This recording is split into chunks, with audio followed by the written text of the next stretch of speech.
Sir তখন sir আপনি কি বললেন স্যার যে সেকেন্ড পেপারের ফার্স্ট আর হচ্ছে আপনার তড়িৎ রসায়ন এই দুইটা অধ্যায় এক্সাম হবে? আজকে তড়িৎ রসায়ন শুরু করতেছি তো মঙ্গলবার শেষ হয়ে যাবে। প্লাস মঙ্গলবার ফার্স্ট চ্যাপ্টারে সবগুলো প্রবলেম দেখে এক করে আমরা 1 আর 4 এর পরীক্ষা একসাথে নিব, মানে পরিবেশ রসায়ন আর তড়িৎ রসায়ন দুইটা মিলে একটা নিব, ঠিক আছে? তারপরে এমসিকিউ করব। আপাতত যে চ্যাপ্টারটা আমাদের চলতেছে সেটাই চলুক, রানিং চ্যাপ্টারে থাকো আপাতত। আমি রিভিশনে ঝামেলায় তোমাদের ফেলতে যাচ্ছি। আচ্ছা আগে আমাকে বলো, লেখা পড়তে প্রবলেম হচ্ছে? আমার স্ক্রিনে তো মনে হচ্ছে ক্লিয়ার। দাদা বলো। একটা কথা বলবো? একটা না 10টা বলো। দাদা মোবাইলটা কি ঘুরানো যায় দাদা? ঘোরাইলে কি হবে? তাহলে দাদা লেখাটা দেখতে একটু সুবিধা হবে। ক্যামেরা উল্টে যাচ্ছে শুধু। আমরা কি লেখা উল্টে দিচ্ছি? মানে এক সাইডে হয়ে গেছে, একটু প্রবলেম হচ্ছে দেখতে। খাতাটা ঘুরাই দেন ভাই। ঘুরাই দিব? জি ভাই। ঘুরাইলে আবার আচ্ছা ঠিক আছে রাখো, আমি দেখি কোন মুডে ভালো আসে।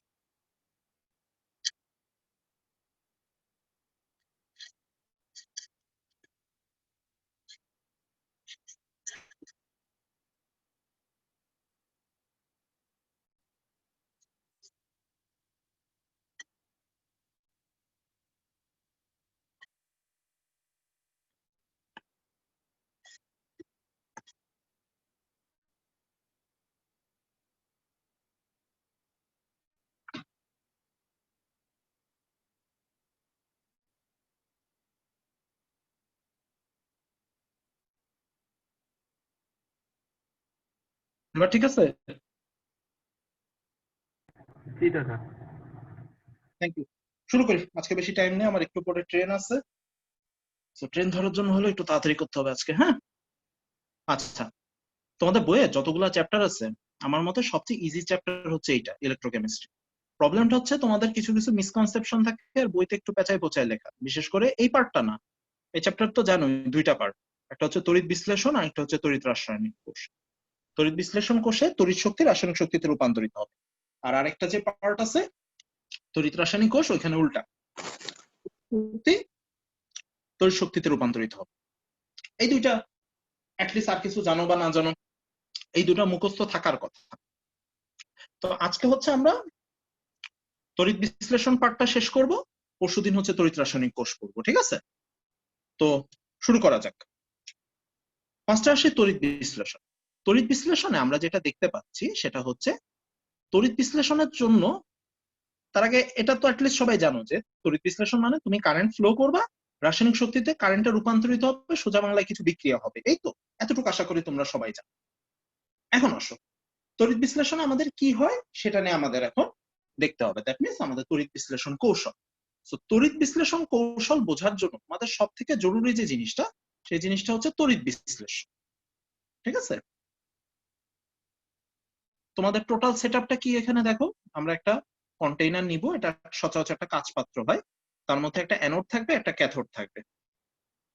অ্যানোড ক্যাথোড মনে রাখা এক্ষেত্রে খুব সহজ, সেটা হচ্ছে অ্যানোডকে, যে অ্যানায়নকে অ্যাট্রাক্ট করে। তাহলে অ্যানোড যদি অ্যানায়নকে অ্যাট্রাক্ট করতে চায় তাহলে তার নিজের কি হইতে হবে? পজিটিভ। তার মানে ব্যাটারির পজিটিভ প্রান্তের সাথে যেটা যুক্ত সেটা হচ্ছে অ্যানোড, আর ব্যাটারির নেগেটিভ প্রান্তের সাথে যেটা যুক্ত সেটা হচ্ছে ক্যাথোড। এটা হচ্ছে অ্যানোড আর ক্যাথোডের আমাদের রেগুলার সংজ্ঞা। সো এখানে ব্যাটারি কোন প্রান্তের সাথে যুক্ত সেটা দেখে অ্যানোড ক্যাথোড চেনা যায়। আর এই পাত্রের মধ্যে আমরা নিব হচ্ছে একটা তড়িৎ বিশ্লেষক। কেউ একজন আমাকে বলো, কাউকে মার্ক করতেছি না, তড়িৎ বিশ্লেষণ একটা সংজ্ঞা দাও।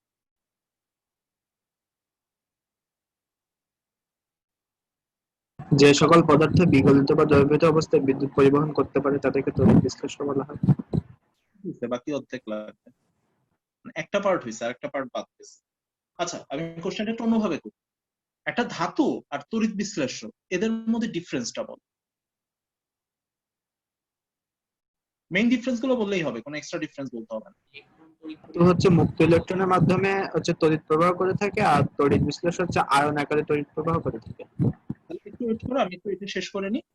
ধাতুর ক্ষেত্রে যেটা হয়, তার যেহেতু মুক্ত ইলেকট্রন আছে তাহলে সে নর্মাল স্টেটে বা তার সাধারণ অবস্থায় বিদ্যুৎ পরিবহন করতে পারে, তড়িৎ বিশ্লেষ্য তার সাধারণ অবস্থায় বিদ্যুৎ পরিবহন করতে পারবে না, কারণ তার সাধারণ অবস্থায় তাতে কোনো মুক্ত আয়ন থাকে না। কিন্তু যখন আমি তাকে দ্রবীভূত বা বিগলিত করতেছি তখন তার ক্যাটায়ন এবং অ্যানায়ন গুলো মুক্ত হয়ে যাচ্ছে, তখন সে তড়িৎ প্রবহন করে। তার মানে ধাতু বস্তু বা ধাতু আর তড়িৎ বিশ্লেষণের মধ্যে পার্থক্য হচ্ছে ধাতু সাধারণ অবস্থায় বিদ্যুৎ পরিবহন করে কিন্তু তড়িৎ বিশ্লেষ্য করে না। একটা হয়েছে, আরেকটা পার্থক্য।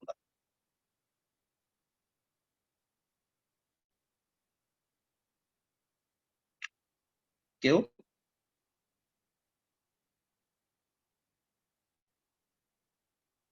তাপমাত্রা বাড়ালে ধাতুর পরিবাহিতা কমে, কিন্তু তড়িৎ বিশ্লেষণের পরিবাহিতা বাড়ে। সেটা দরকার নেই, ওটা পরে হিসাব করব। তাপমাত্রা বাড়াইলে কি হয় ওগুলো আমি ভৌত পরিবর্তন যাচ্ছি না। বেসিক দুইটা পার্থক্য বলো। একটা তো হয়েছে ধাতু সাধারণ অবস্থায় করে, তড়িৎ বিশ্লেষ্য করে না, এটা বিগলিত বা দ্রবীভূত অবস্থায় করে। আরেকটা বেসিক পার্থক্য বাদ যাচ্ছে।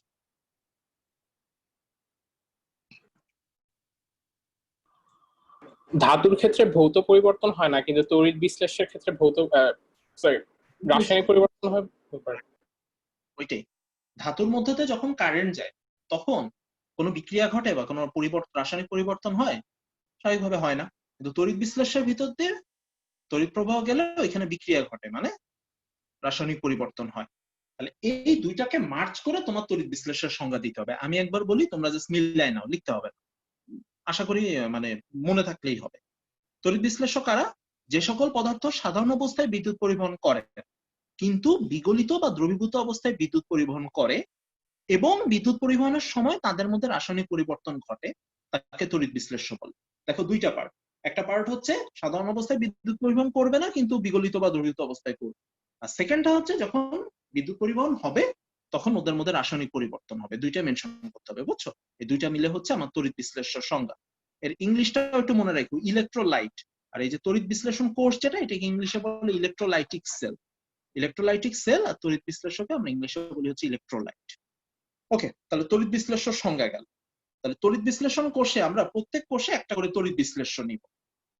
লাস্ট একটা কোশ্চেন অ্যান্সার দাও, তড়িৎ বিশ্লেষণের সবচেয়ে কমন উদাহরণ, মানে কোনো স্পেসিফিক যৌগ বলতে হবে না, ইন জেনারেল কোন যৌগগুলো সচরাচর তড়িৎ বিশ্লেষ্য হবে? আয়নিক যৌগ। আয়নিক যৌগ। অর আরো স্পেসিফিক বললে ভালো হয়, পোলার যৌগ, মানে যাদের ডাইপোল আছে। আয়নিক যৌগ প্লাস পোলার সমযোজী যৌগ, যেমন অ্যাসিড মিশ্রিত পানি, তারপরে তোমার গ্লুকোজ, চিনি, এগুলো অবশ্য দ্রাব্যতার উপর তড়িৎ বিশ্লেষ্যটা নির্ভর করে, বাট পোলারিটি থাকলে সে অবশ্যই তড়িৎ বিশ্লেষ্য হবে, যত কম বা যত বেশি। ফাইন, তাহলে আমাদের মোটামুটি বেসিকটা কমপ্লিট। এখন আসো আমরা তড়িৎ বিশ্লেষণের কৌশলে ঢুকি, ঠিক আছে? ওকে, দেখো প্রথমে আমরা আমাদের ফার্স্ট উদাহরণ হিসেবে কাকে নিছি? সোডিয়াম ক্লোরাইডের বিগলিত দ্রবণ। ওকে, এখানে আমার সোডিয়াম ক্লোরাইডের বিগলিত দ্রবণটা হচ্ছে তড়িৎ বিশ্লেষ্য।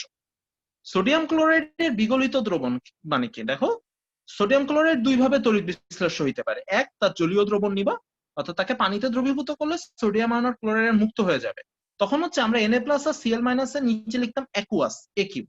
আরেকটা হচ্ছে সোডিয়াম ক্লোরাইডকে তুমি 801 ডিগ্রি সেলসিয়াস তাপমাত্রায় উত্তপ্ত করো, মানে ওইটাকে গলায় ফেলো, তাইলে কি হবে?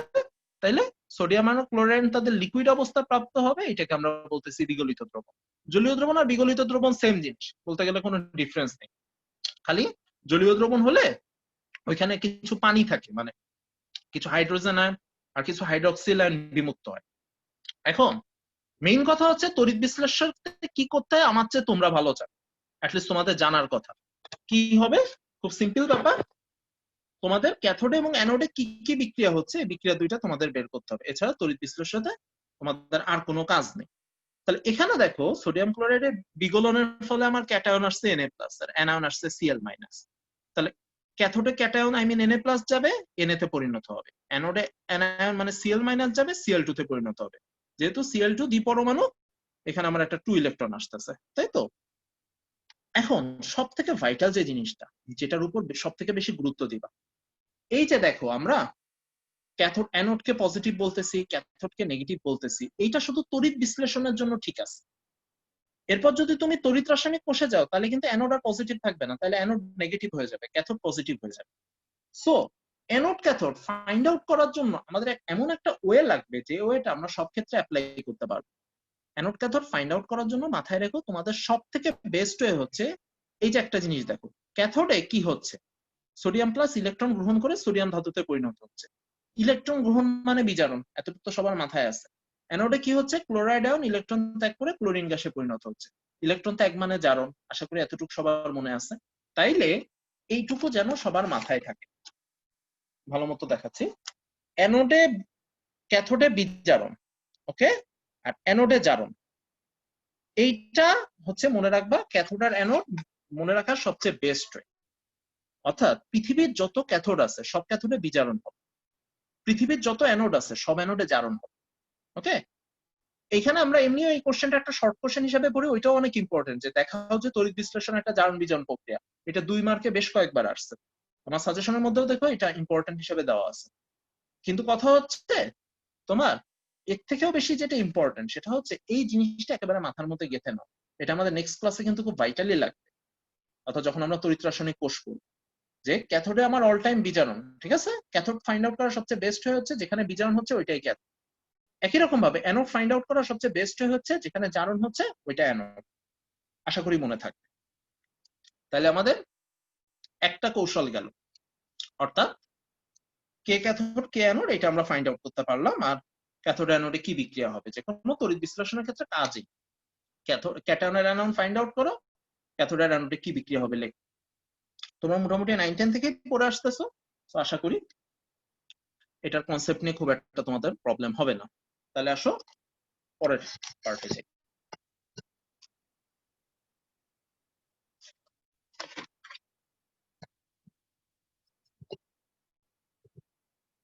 এবার আসো সেকেন্ডটা, এক্সাম্পল 2, অ্যাসিড মিশ্রিত পানির তড়িৎ বিশ্লেষণ। আরেকটা কোশ্চেন করি, বলো বিশুদ্ধ পানি যেটা, এটা কি ধরনের বিদ্যুৎ পরিবাহী? অপরিবাহী। অপরিবাহী মানে বোঝায় দাদা যে একেবারে টোটালি সে কোনো কারেন্ট ক্যারি করবে না, কিন্তু আসলেই কি তাই? বিশুদ্ধ পানি কি একেবারেই কোনো কারেন্ট ক্যারি করে না? কেউ বলতে পারবা বিশুদ্ধ পানি কারেন্ট ক্যারি করে কি করে না? অনেক কম পরিমাণে, কারণ কম পরিমাণে পানির অণু বিয়োজিত হয়। Very good. সব যে আমাকে একটু মনে করে বলো তো, পানির রাসায়নিক গুণফল কত ছিল 25 ডিগ্রি সেলসিয়াস তাপমাত্রায়? 10 to the power minus 14. তার মানে কি দাঁড়াচ্ছে, 10 টু দি পাওয়ার মাইনাস 14 মানে হাইড্রোজেন আয়নের ঘনমাত্রা ছিল 10 to the power minus 7, hydroxyl আয়নের ঘনমাত্রা ছিল 10 টু দি পাওয়ার মাইনাস 7। তার মানে কি আমরা বলতে পারি 10 টু দি পাওয়ার মাইনাস 7 মানে কি বলতো? 10 টু দি পাওয়ার 7 মানে 1 কোটি বোঝায়, বুঝছো? তার মানে হাইড্রোজেন আয়নের ঘনমাত্রা 10 টু দি পাওয়ার মাইনাস 7 মানে আমরা এটা ধরে নিতে পারি যে 1 কোটি পানির মধ্যে অণুর মধ্যে একটা পানির অণু বিয়োজিত হয় হাইড্রোজেন আয়ন আর হাইড্রোক্সিল আয়ন তৈরি করে, বুঝছো? 1 কোটি পানির অণুর মধ্যে একটা পানির অণু বিয়োজিত হয়, ফাইন। তার মানে পানির অণু বিয়োজিত হয় না বলাটা একেবারে ভুল হবে, কিছু হইলেও হয়। 1 কোটি পানিতে একটা, খুব সামান্য বাট হয়। এজন্য বিশুদ্ধ পানিকে বলা হয় বিদ্যুৎ কুপরিবাহী। অ্যাকচুয়ালি অপরিবাহীও না, পরিবাহী তো বলবোই না, ওইটার ইংরেজিতে একটা ভালো ওয়ার্ড ছিল, বাংলায় ওইটা ইউজ না করে বাংলায় আমরা ওইটাকে কুপরিবাহী বলি আর কি। আচ্ছা নেক্সট আসি, ওইটা আমার মাথা ব্যথা না, আমার মাথা ব্যথা হচ্ছে পানিকে আমি কেমনে পরিবাহী বানাবো। তাহলে পানিকে পরিবাহী বানানোর সবচেয়ে বেস্ট ওয়ে হচ্ছে তুমি পানির সাথে হাইড্রোক্সিল মানে একটা লঘু অ্যাসিড অল্প পরিমাণে মিক্সড করে দাও। যেমন আমরা এখানে অ্যাড করছি লঘু সালফিউরিক অ্যাসিড। লঘু সালফিউরিক অ্যাসিড অ্যাড করাতে কি হচ্ছে, পানি মোটামুটি ভালো মানের পরিবাহী হয়ে যাচ্ছে। এখন আসো, তোমরা তো এখানে ক্যাটায়ন আর অ্যানায়ন স্পষ্ট দেখতেই পাচ্ছ। পানি ভেঙে আমার কি কি ক্যাটায়ন অ্যানায়ন হবে?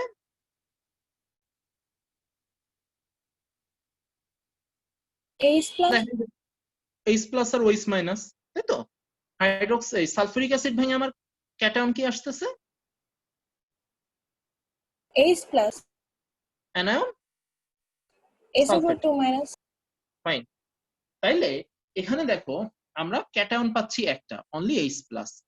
ক্যাটায়নটা কি করবে, দুইটা ইলেকট্রন গ্রহণ করে হাইড্রোজেন পরিণত হবে, মানে ক্যাটায়নটা ক্যাথোডে যাবে, দুইটা ইলেকট্রন গ্রহণ করে হাইড্রোজেনে পরিণত হবে।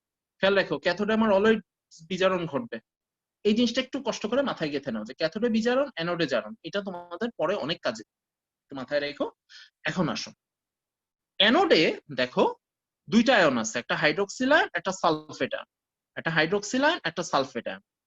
এখন দুইটা আয়ন তো অ্যানোডে যাবে না, সো এটা কেমনে আমরা মনে রাখতে পারি বা কিসের বেসিসে এটা আমরা মনে রাখি যে একাধিক অ্যানায়ন থাকলে কোনটা অ্যানোডে যাবে বা কোনটা আগে অ্যানোডে যাবে? সক্রিয়তা সিরিজে যে হচ্ছে নিচে সে আগে যাবে।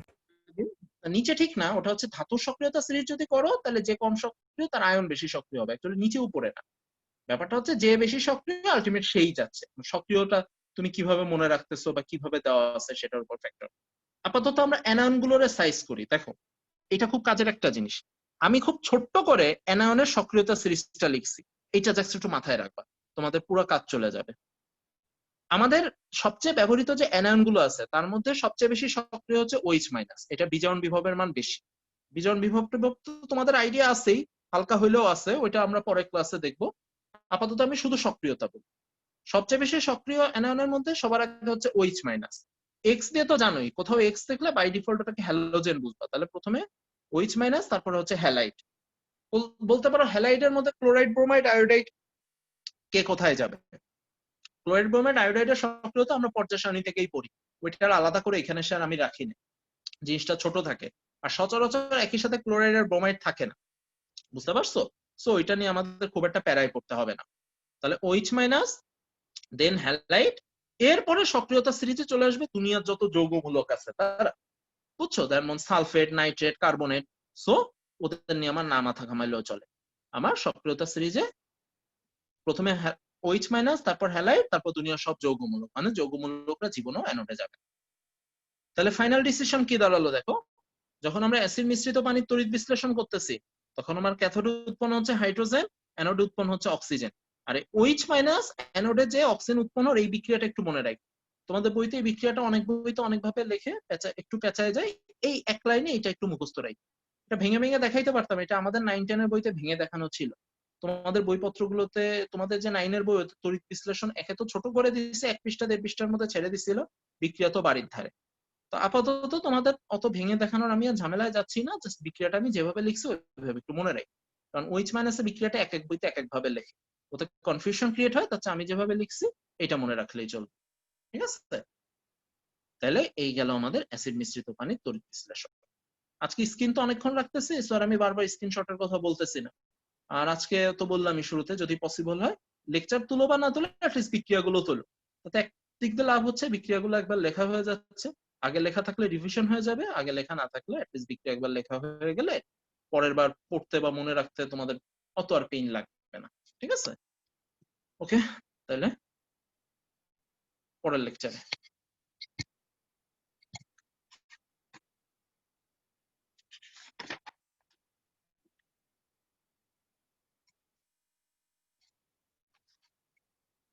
এবার আসো সোডিয়াম ক্লোরাইডের গাঢ় জলীয় দ্রবণের তড়িৎ বিশ্লেষণ। এখানে দেখো আমার প্যাচায় প্লাটিনাম লেখা আছে, ঠিক আছে?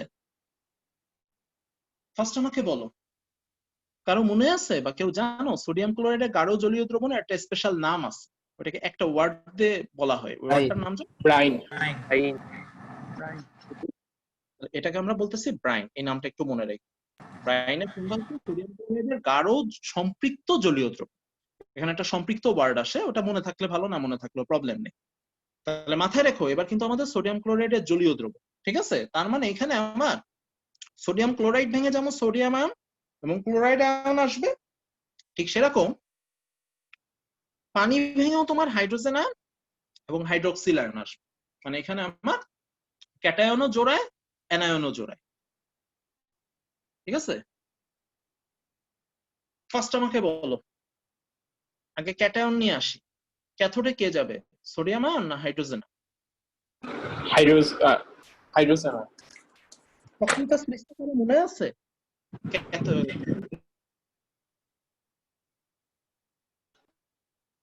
আমি বলি, তোমাদের কারো বলা লাগবে না, আমি তোমাদের একটু বলি। তোমাদের প্রথমে একটা কথা বলে রাখি, এখন ইন্টারে উঠে গেছো, এখন মুখস্থ যত কমাই দিতে পারবো কোনো প্রবলেম নেই। মুখস্থ জিনিস কোশ্চেনের অ্যামাউন্ট এখন খুবই কম।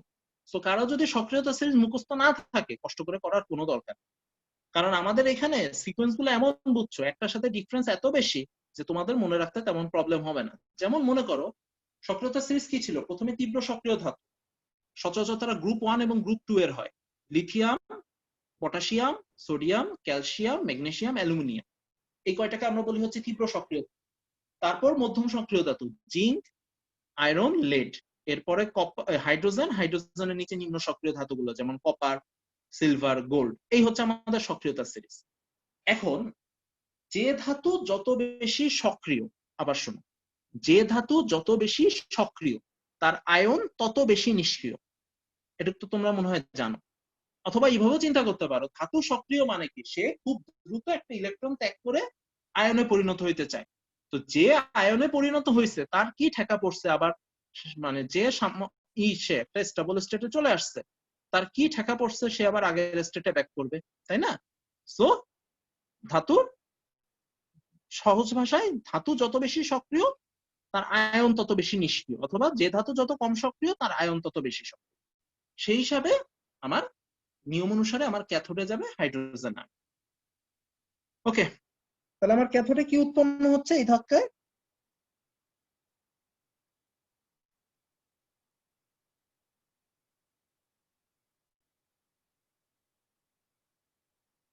হাইড্রোজেন, তাই তো? কারো কোনো কনফিউশন থাকলে বলো। ওকে, আশা করি নাই। সেকেন্ড কোশ্চেনটা, অ্যানোডে কে যাবে, ক্লোরাইড না ওইচ? ক্লোরাইড। কারণ যেহেতু গাঢ় জলীয় দ্রবণ, সেহেতু ক্লোরিন আয়নের ঘনত্ব বেশি। Very good. তাহলে সবাই দেখো, এখানে আমরা একটু আগে দেখো সক্রিয়তা সিরিজ করছি, সক্রিয়তা সিরিজে কিন্তু OH মাইনাস Cl মাইনাস এর আগে ছিল, ঠিক আছে? কিন্তু যখন আমরা এই জিনিসটাকে এইভাবে ব্যাখ্যা করি, আগে ব্যাখ্যাটা শোনো। আমি জানি OH মাইনাস Cl মাইনাস এর চেয়ে বেশি সক্রিয়, সো নিয়ম অনুসারে OH মাইনাস এ যাওয়ার কথা অ্যানোডে। কিন্তু ব্যাপারটা হচ্ছে গাঢ় জলীয় দ্রবণ, ঠিক আছে? গাঢ় জলীয় দ্রবণ মানে ক্লোরাইড আয়নের ঘনমাত্রা বেশি। তার মানে ব্যাপারটা তুমি এভাবে চিন্তা করো, ক্লোরাইড আয়ন অ্যানোডকে তার চারপাশ থেকে ঘিরে ধরে বসে আছে, ফাইন। তাইলে ওই ক্লোরাইড আয়ন গুলোকে ডিঙায় OH মাইনাস গুলোর পক্ষে অ্যানোডে পৌঁছানো খুব মানে মোটামুটি ডিফিকাল্ট। সো সোজা বাংলায় এখানে OH মাইনাস এর সক্রিয়তা বেশি হইলেও যেহেতু ক্লোরাইড আয়নের OH মাইনাস এর সক্রিয়তা মোটামুটি কাছাকাছি, এই জন্য ক্লোরাইড আয়ন অ্যানোডে বেশি যাবে, বা প্রধান উৎপাদ ক্লোরিন হবে, কিছু অল্প পরিমাণে অক্সিজেন হইতে পারে, ওইটাকে আমরা মাইনর প্রোডাক্ট হিসেবে ছেড়ে দিই। জিনিসটাকে এইভাবে ব্যাখ্যা করা যায়। দেখো, মনে করো 10 জন মিলে একজনের সাথে মারামারি করে, ওই একজনটা যদি মাঝারি লেভেলের মানে মোটামুটি শক্তিশালী হয় আর 10 জন ধরো মাঝারি লেভেলের শক্তিশালী, তাহলে একজনের পক্ষে পারাটা, যদি আনলেস এটা তামিল মুভি না হয় আর কি।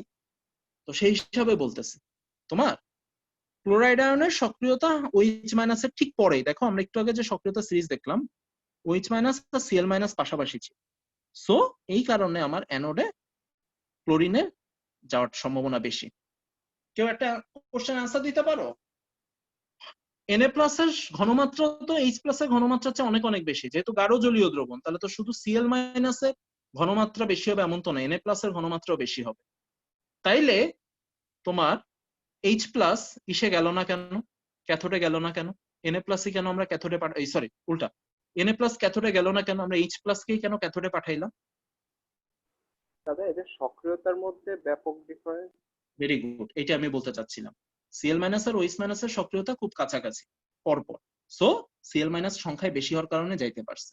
কিন্তু Na প্লাস আর H প্লাস এর মধ্যে সক্রিয়তা ডিফারেন্স অনেক ব্যাপক। Na আর H এর মধ্যে হিউজ, স্বাভাবিকভাবে প্লাস গুলোর মধ্যে হিউজ হবে, যে কারণে Na প্লাস কে আমরা ঠিক গুণার মধ্যে ধরতেছি।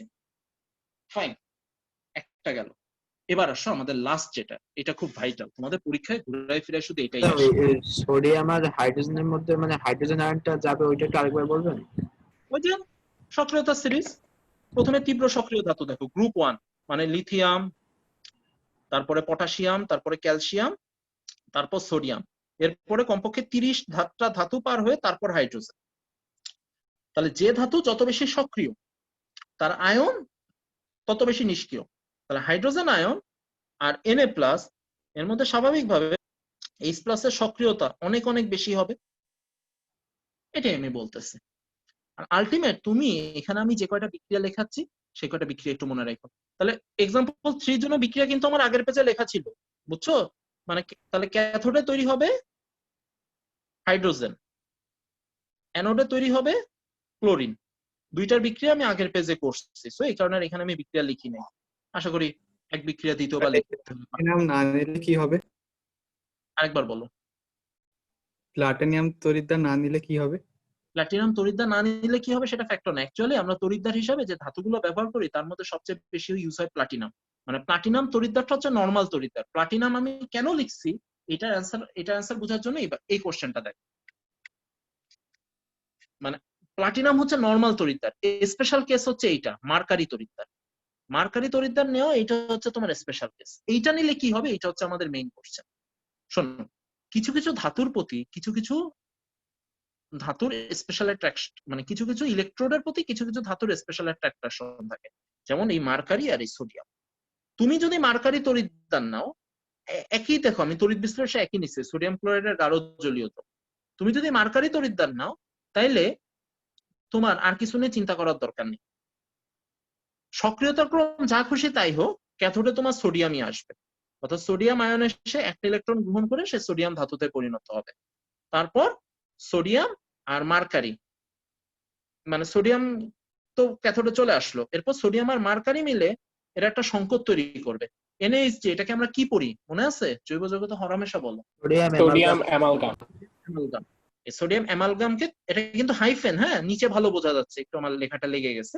এই সোডিয়াম অ্যামালগামকে তুমি যদি অন্য কোনো পাত্রে নিয়ে পানি যোগ করো তাহলে কস্টিক সোডা হবে, মার্কারি হবে আর হাইড্রোজেন।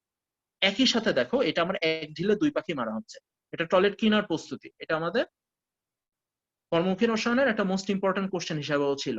এটা একবার মাত্র বোর্ডে আসছে আমার যতদূর মনে পড়ে, ঢাকা বোর্ড 2016, ঠিক আছে 16তে না 17তে, 16তে আসছে মনে পড়ছে, একবারই মাত্র বোর্ডে আসছে। বলো। স্যার একজন বেরোয় গেছে স্যার, ইন দিতে চাচ্ছে। হ্যাঁ, কেউ নাই কামরুল ইসে নাই, আমি তো হোস্ট থাকি না বুঝছো, এটাই প্রবলেম। দেখি তোমাদের কারো এরপর থেকে একজনের অ্যাটলিস্ট বানায় রাখবো, ও অ্যাড করে দিবে না, চোখে বললে এক দুই মানে হয়তো 30 সেকেন্ড লেট হয়, ও অ্যাড করে দিবে না। আচ্ছা, তো আমি যেটা বলতেছিলাম সেটা হচ্ছে একই সাথে এটা সোডিয়াম ক্লোরাইডের গাঢ় জলীয় দ্রবণের তড়িৎ বিশ্লেষণ বিক্রিয়া হিসেবে ইম্পর্টেন্ট। আবার সেম জিনিসটা আমরা চ্যাপ্টার 5 এর টয়লেট ক্লিনারের প্রধান উপাদান কস্টিক সোডা, ওইটার প্রস্তুতি হিসাবেও সেম বিক্রিয়া তোমাদের লিখতে হইতে পারে। আর অ্যানোডে কি তৈরি হবে? অ্যানোডে তো কোনো চেঞ্জ আসতেছে না, তাই তো? অ্যানোডে আমার আগের বার ক্লোরিন হয়েছিল, এবারও ক্লোরিন হবে, মানে অ্যানোডে কোনো চেঞ্জ নেই। ওকে, তাহলে এবার এতক্ষণ আমরা যা যা পড়লাম তার একটু সামারি করি। সেটা হচ্ছে আমাকে খালি একটা জিনিস বলো, যখন আমার একাধিক ক্যাটায়ন একাধিক অ্যানায়ন থাকে তখন কোনটা আগে ক্যাথোডে বা অ্যানোডে যাবে, এটা কি কি বিষয়ের উপর নির্ভর করতেছে?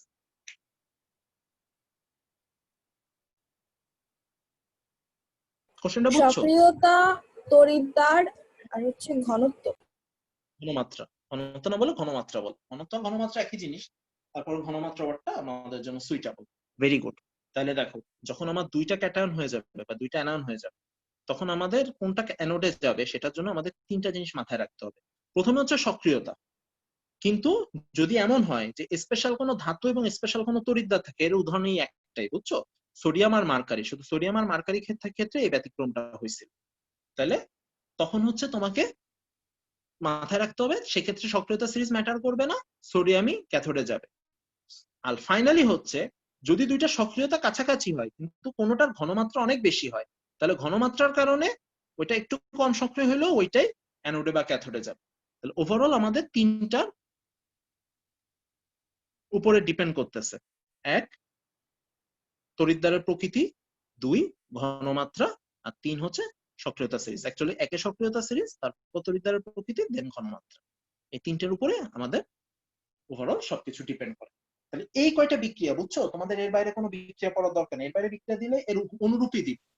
এ যাবৎকালে এই চ্যাপ্টার থেকে বোর্ডে কোশ্চেন আসছে মনে করো 20টা কি 22টা, আরো বেশি হবে, আমি অত গুনিনি, ধরো 20টা কোশ্চেন আসছে। তার মধ্যে দুইবার মাত্র তড়িৎ বিশ্লেষণ থেকে আসছে। একবার এই বিক্রিয়াটা আসছে 2016 ঢাকা বোর্ড, আরেকবার একটা ম্যাথ দিছিল। বাকি 17-18 বারই হচ্ছে তড়িৎ রাসায়নিক কোর্স থেকে। সো এটা লেস ইম্পর্টেন্ট এর মধ্যে পড়ে, বাট এটা আবার অ্যাডমিশনের জন্য বেশি ইম্পর্টেন্ট। এই অঙ্কগুলো অ্যাডমিশনের সব অ্যাডমিশন ঘুরে ঘুরে আসে, বুঝছো? বলে ফেলো। স্যার মার্কারির সাথে সোডিয়ামের আকর্ষণের কি কোনো স্পেসিফিক কারণ আছে? একটা কারণ, বাট ওইটা আমার নিজেরও ভালো মনে নেই। এক হচ্ছে অ্যামালগাম গঠন করার tendency, zinc mercury, sodium mercury, amalgam গঠন করার টেন্ডেন্সি। কারণ অ্যামালগাম গঠনটা যে কেমনে হইতো এটা আমি ভুলে গেছি, এটা আমিও নিজে একবার পড়ছিলাম। যদি পরের দিন মনে থাকে আমার, আর যদি কোশ্চেনটা একবার রিপিট করো তাহলে আমি এর মধ্যে বলবো, ঠিক আছে? তো যেটা বলছিলাম, দেখো এই চারটা বিক্রিয়া, অ্যাসিড মিশ্রিত পানি, সোডিয়াম ক্লোরাইডের জলীয় দ্রবণ প্লাটিনাম তড়িৎ দ্বারা, সোডিয়াম ক্লোরাইডের জলীয় দ্রবণ মার্কারি তড়িৎ দ্বারা, আর সোডিয়াম ক্লোরাইডের বিগলিত তড়িৎ। এই চারটা বিক্রিয়া একটু ভালো মতো পড়ো, ঠিক আছে? আসলে নরমালি কস্টিক সোডার প্রস্তুতি, মানে লাস্টেরটাই আসে ঘুরাই ফিরে, বাট অন্য কোনোটা আমরা যে কোনো টাইম দিতে পারি। আর আমরা নরমালি টেস্ট করি যে তোমাদের এই বেসিক কনসেপ্ট আছে কিনা, যে কোনটা আগে ক্যাথোডে যাবে, কোনটা আগে অ্যানোডে যাবে, এইগুলো নিয়ে বেশিরভাগ ক্ষেত্রে ঘুরানো হয়, বুঝছো? ওকে, তাহলে এখন দাদা আসো। তড়িৎদ্বারের প্রভাবটা একটু আরেকবার বলা যাবে? ওই যে এটা মুখস্থ, বুঝছো? এই যে দেখো, সোডিয়াম ক্লোরাইডের গাঢ় জলীয় দ্রবণ নিলে তোমার অবশ্যই অবশ্যই সোডিয়াম অ্যামালগাম তৈরি হবে ক্যাথোডে। এটা একটাই উদাহরণ আছে তোমাদের, যে কয়টা বইতে বিক্রিয়া আছে একটাই উদাহরণ, সোডিয়াম আর অ্যামালগাম, মানে সোডিয়াম আর মার্কারি, ঠিক আছে? এইখানে একটা উদাহরণ মনে রাখবো যে সোডিয়াম ক্লোরাইডের গাঢ় জলীয় দ্রবণ আর মার্কারি তড়িৎ দ্বারা, এই ক্ষেত্রে অবশ্যই অবশ্যই সোডিয়াম ক্যাথোডে যাবে। সক্রিয়তার ক্রম আমাদের যাই বল। ক্লিয়ার হয়েছে? জি দাদা। Okay fine. টুকটাক প্রবলেম থাকলে নেক্সট ক্লাসে বলো। তাহলে আসো আমরা আজকে অঙ্কে ঢুকি, আজকে হাতে বেশি টাইম নেই তো। ওকে, দেখো এই চ্যাপ্টারের সবচেয়ে মজার হচ্ছে অঙ্কগুলা। একটাই মাত্র সূত্র, একটু বুঝে বুঝে করতে পারলে এই চ্যাপ্টারের অঙ্ক হচ্ছে বাচ্চা কাচ্চা লেভেলের অঙ্ক, বুঝছো? কোনো কাজ নেই। তো প্রথমে আসো, সূত্রটা তো জানোই, আমার চেয়ে তোমরাই বেশি ভালো জানো, ফ্যারাডের সূত্র। একটু সূত্রটা কেউ কথায় বলতে পারবা ভালো বাংলা ভাষায় আর কি?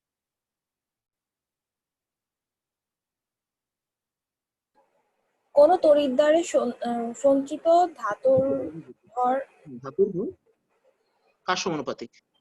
সমীকরণ তো দেখাই যাচ্ছে, আয়নের সমানুপাতিক, তড়িৎ প্রবাহিত তড়িৎ। চার্জ বললেই ভালো হয়, তড়িৎ বললে আবার তড়িৎ প্রবাহ বুঝাবা না কি বুঝাবা ওটা নিয়ে কনফিউশন। চার্জ বললে অত ঝামেলা থাকে না। তাহলে যে কোনো তড়িৎদ্বারে সঞ্চিত বা দ্রবীভূত পদার্থের ভর, এই যে ডাব্লু হচ্ছে তার মানে সঞ্চিত বা দ্রবীভূত পদার্থের ভর, ইজ প্রপোর্শনাল টু প্রবাহিত চার্জ, চার্জের সমানুপাতিক। তাহলে সমানুপাতিক উঠাইলে আমাদের যে ধ্রুবকটা আসে সেটাকে আমরা বলি হচ্ছে জেড, তড়িৎ রাসায়নিক তুল্যাঙ্ক। আর এটা তো ফিজিক্সে মনে হয় একেবারে বাচ্চাকাল থেকে জানো তোমরা, কিউ ইকুয়াল টু আইটি। তার মানে আমাদের বেসিক ফর্মুলাটা হচ্ছে W equal to Z IT. এইটা হচ্ছে আমাদের ফ্যারাডের প্রথম সূত্র। W equal to Z IT কে আমাদের একটু ফর্মেট করতে হবে, এইটাই হচ্ছে আমাদের এই চ্যাপ্টারের অঙ্ক, ঠিক আছে? ওকে, তাহলে ফার্স্টে আসো আমরা এখান থেকে আগে একটু জেডটারে সাইজ করে নিই, তারপর অন্যগুলো দেখা যাবে। কেউ একজন জেড এর একটা ডেফিনিশন দাও। এই W equal to Z cube এই সমীকরণটাকে বেস করে জেড এর একটা ডেফিনিশন দাও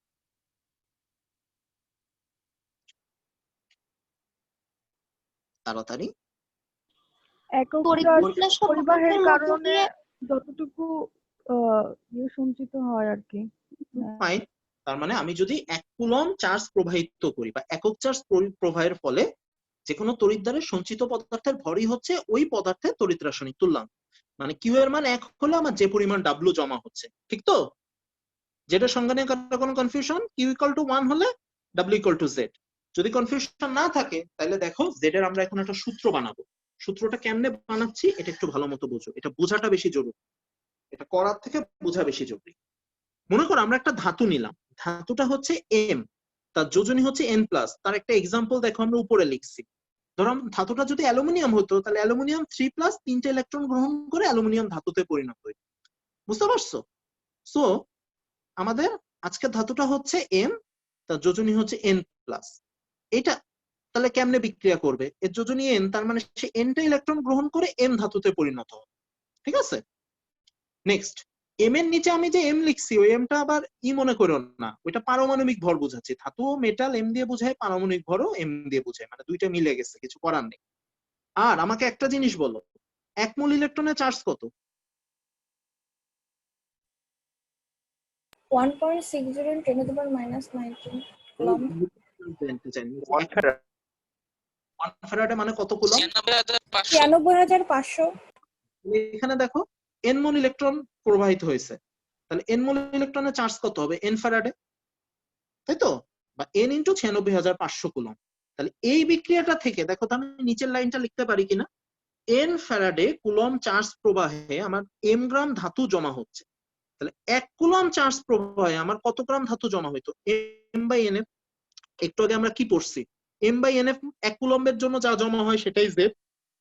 তাহলে ফাইনালি দেখো z এর সংজ্ঞাটা আমার কি দাঁড়াচ্ছে, z এর সংজ্ঞাটা আমার দাঁড়াচ্ছে, সরি একটা মিনিট,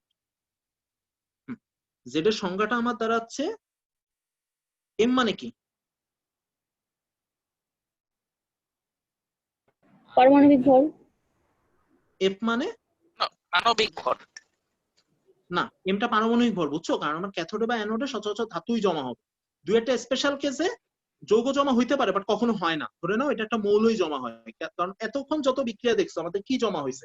সোডিয়াম, হাইড্রোজেন, ক্লোরিন, তাই না? এরা তো সবাই মৌলই। সো সচরাচর আমার এম পারমাণবিক ভরই ধরা হয়। এফ এর মান তো জানোই 96,500। এনটা কি? তুল্য সংখ্যা। স্পেসিফিক ভাবে তুল্য সংখ্যা অনেক কিছু মিন করতে পারে। যোজনী।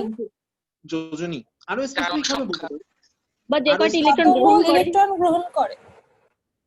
ফাইন, আরো স্পেসিফিক ভাবে বললে তাহলে আমি যেটা চাচ্ছি সেটা হচ্ছে এনটা এইভাবে মনে রাখবা, কয় মোল ইলেকট্রন আদান প্রদান হয়েছে বা কয় মোল ইলেকট্রন সরবরাহ হয়েছে। সোজা বাংলা তোমরা চেষ্টা করো সবসময় বিক্রিয়াটা লেখার, যখন যে বিক্রিয়া হয় বিক্রিয়াটা লেখার চেষ্টা করো। বিক্রিয়াতে ইলেকট্রনের সাথে যে সহগ ওইটাকেই এন ধর, তা না হলে দুই একটা অঙ্কে প্রবলেম আসে। বিশেষ করে হাইড্রোজেন, ক্লোরিন এগুলো যোজনী এক, কিন্তু এগুলোর এন এর মান কিন্তু 2 বসাতে হয় যদি তোমরা সূত্র দিয়ে করো, ঠিক আছে? এই কনফিউশনটা এড়ানোর জন্য সবসময় মনে রাখবা এন হচ্ছে ইলেকট্রনের সহগ, ওইটা হচ্ছে মনে রাখা সবচেয়ে ইজি। তাহলে এখন আসো এই m/nf কে আমরা যদি z এর জায়গায় বসাই, তাহলে আমরা সূত্র পাচ্ছি w = mit/nf, তাই তো? তাহলে m/nf কে যদি আমি z এর আগে বসাই তাহলে আমরা পাচ্ছি w = mit/n। আমরা আমাদের যত অঙ্ক এটাকে বেস ধরে করব। আরেকটা জিনিস, কেউ এটাকে শর্টকাট সূত্র ভেবে বসো না, এটা ইন্টারেও করা যাবে, কারণ এটা সূত্র। এটা এমন কিছু না যে আমি আসমান থেকে আনছি, আমাদের জানা জিনিসগুলো থেকে আমি সূত্র প্রুফ করছি। কোনো কোনো বইতে সূত্র দিয়ে করা আছে, ওই বই হয়তো জনপ্রিয় না বা ওই বই হয়তো কম প্রচলিত, তার মানে এই না যে এই অঙ্ক সূত্র দিয়ে করা যাবে। যদি কোনো স্যার ইন্টারে বলে থাকে এই সূত্র দিয়ে করলে মার্ক কাটা হবে, এটা পুরো ভুল। বোর্ডে তুমি নিশ্চিন্তে সূত্র দিয়ে করতে পারো। এখন আসো আমাদের সবচেয়ে জরুরি জিনিস, যেটা এই সূত্রটাকে এখন একটু সাইজ করতে হবে। তার আগে আমাকে একটা জিনিস বলো, ডাব্লুর নিচে এই এমটাকে নিয়ে আসো, w/m এটাকে আমরা মোল সংখ্যা বলতে পারি?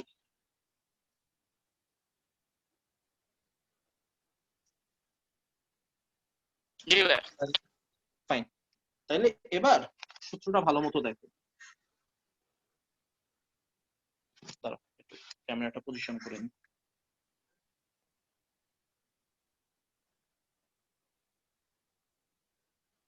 খুব কেয়ারফুলি দেখো, এখানে একটা সূত্র দিয়ে আমরা আমাদের সব অঙ্ক করতে পারি।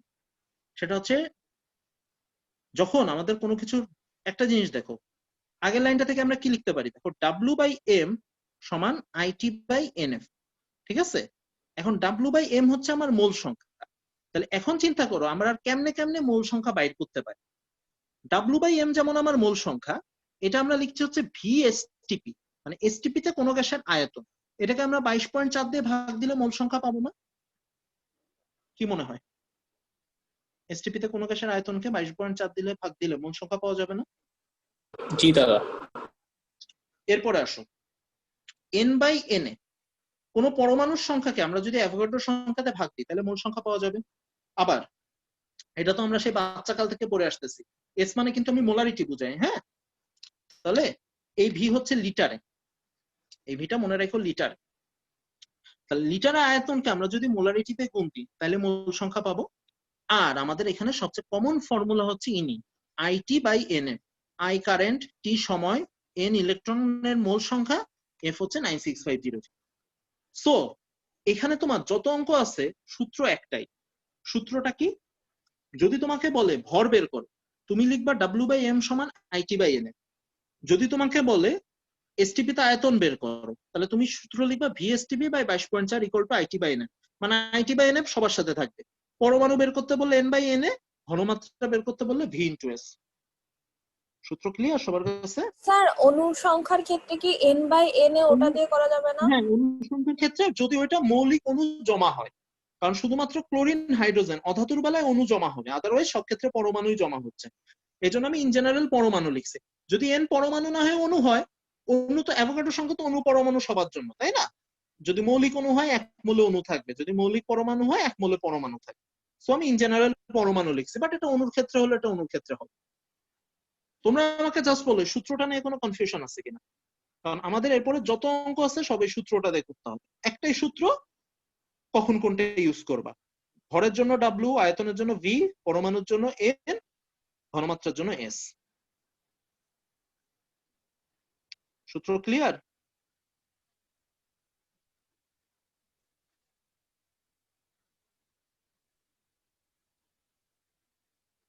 সূত্র নিয়ে কোনো কনফিউশন থাকলে বলো।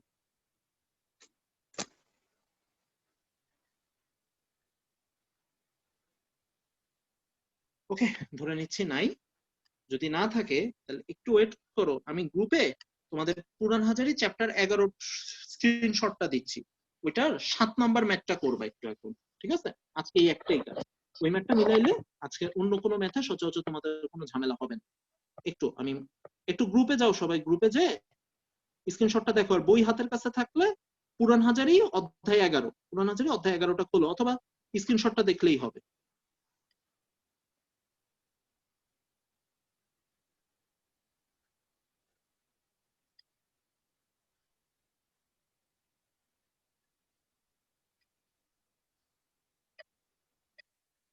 সবাই দেখো, পুরান হাজারি একটা স্ক্রিনশট দেওয়া হয়েছে, 2 মিনিট টাইম। এরপরে এর মধ্যে উত্তরটা খালি মিলানোর চেষ্টা করো, যাদের মিলবে না তাদেরটা আমি দেখতেছি, ঠিক আছে? আজকে একটাই ম্যাথ, এটা মিললে 7 নাম্বার ম্যাথটা। হ্যাঁ, স্যার, কিছু বলবো শুভজ্যোতি? মানে কত দাগ? 7 নাম্বার, ওই যে ঘনমাত্রা, তড়িৎ ও, বিশ্লেষণ ঘনমাত্রা কত হবে দেখছো, অধ্যায় 11 গ্রুপে Yes. দিছি, ঠিক আছে? 2 মিনিট পর। ওকে, আসতেছি আমি একটু।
চলে এসেছি।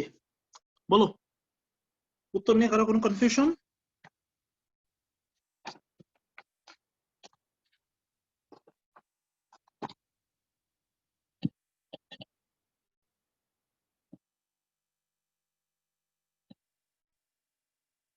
উত্তর মিলছে না মেলে নাই? মিলছে দাদা। আচ্ছা আমি একটু বলে দিই, অন্য কোনো অঙ্কে যে প্রবলেমটা নাই, ঘনমাত্রার অঙ্কে একটু প্রবলেম আছে। প্রবলেমটা কি, নর্মালি আমরা ঘনমাত্রার যে সূত্রটা বুঝছো, অর্থাৎ v into S equal to IT by N F, এই এস দিয়ে আমাদের যেটা বেরোবে সেটা ঘনমাত্রা না, সেটা অ্যাকচুয়ালি ঘনমাত্রার পরিবর্তন। এস দিয়ে সরাসরি ঘনমাত্রা বের হয় না। কারণটা কি চিন্তা করো, ঘনমাত্রা কার হয়? দেখো ঘনমাত্রা হবে হচ্ছে আমার একটা দ্রবণ, তাই তো? একটা দ্রবণের ঘনমাত্রা হয়, যেমন এইখানে আমার একটা ঘনমাত্রা দেওয়া আছে 2m, এই দ্রবণটার ঘনমাত্রা নিকেল নাইট, এটা ঘনমাত্রা আমার দেওয়া আছে 2m। কিন্তু কথা হচ্ছে আমরা যে ডাব্লুটা বের করতেছি, আমরা তো সবকিছু বের করতেছি ডাব্লুর সাপেক্ষে, আমরা যে ডাব্লুটা বের করতেছি সেটা কি, কতটুকু যে অ্যানোডে জমা হয়েছে। তাহলে এখানে তুমি নরমালি যদি S equal to IT by N F V, এখানে যা সবগুলো মান বসাবা, মান বসানোর পর তুমি এস এর মান পাবা 0.828 m। এই এসটা আমরা কি পাচ্ছি, দেখো এসটা হচ্ছে দ্রবণ থেকে আমার কতটুকু যে ক্যাথোডে জমা হয়েছে। তার মানে ঘনমাত্রার অঙ্কে আমি অলওয়েজ যে এসটা পাই, এসটা কিন্তু তোমার ঘনমাত্রার পরিবর্তন, এটা সরাসরি ঘনমাত্রা না। সো আমার ঘনমাত্রা, নতুন ঘনমাত্রা আমি কেমনে পাবো? তাহলে আমার নতুন ঘনমাত্রা হবে আগে যেটা ছিল মানে 2m, আর তোমার যেটা অ্যান্সার বেরোইলো মানে 0.828, এই দুইটা বিয়োগ করলে 1.172 আসে, এইটা হচ্ছে আমার অ্যান্সার।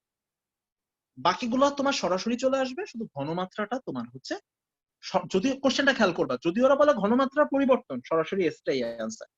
কিন্তু যদি ওরা বলে নতুন ঘনমাত্রা, তাহলে অবশ্যই ওরা আগের দ্রবণের ঘনমাত্রাটা দিয়ে দিবে, তড়িৎ বিশ্লেষণের পর এস এর মান যেটা আসবে সেটা আগের ঘনমাত্রা থেকে বিয়োগ দিলে তুমি নতুন ঘনমাত্রা বা পরবর্তী ঘনমাত্রাটা পাবা। বাকি অঙ্কগুলোতে সচরাচর এই প্রবলেম হয় না, বুঝছো? ওকে, আজকে একটু আমাদের তাড়া আছে, তো আজকে আমি এখানেই শেষ করি। তোমাদের কাজ, ছোট্ট একটা কাজ, যদি পসিবল হয় এই অধ্যায়টা করো। এখানে মনে হয় 11টা অঙ্ক আছে, জাস্ট এই অধ্যায়টা, কুরআন হাজারি অধ্যায় 11, এখানে 11টা অঙ্ক করো। আশা করি কোনো অঙ্কে আটকাবে না। এই ঘনমাত্রার অঙ্কে একটু প্রবলেম হইতে পারতো, এই জন্য এটা করাই দিলাম। এটা সবচেয়ে সিম্পল চ্যাপ্টার, তোমাদের অনেকের এটা 8 থেকে 9 থেকেই করা, তো কোনো অঙ্কে আটকানোর কথা না। তারপরে দুই একটা অঙ্ক নিয়ে আমরা নেক্সট ক্লাসে একটু ডিসকাস করবো, বিশেষ করে ফ্যারাডের দ্বিতীয় সূত্র, তারপর ইলেকট্রোপ্লেটিং, এগুলো নিয়ে আমাদের একটু নেক্সট ক্লাসে আলোচনা করতে হবে। নেক্সট ক্লাস দরকার হয় একটু বড় নিয়ে আমরা দুইটাই পোষাই দিব, ঠিক আছে? ওকে, তাহলে আজকের মতো বুঝবো। বলো। হাজারে অধ্যায় 11 খালি অনুশীলনী করব? বুঝি নাই। শুধু অনুশীলনী, উদাহরণ করার দরকার নেই। উদাহরণের সেম অঙ্ক, এক অঙ্ক দুইবার করে দাও।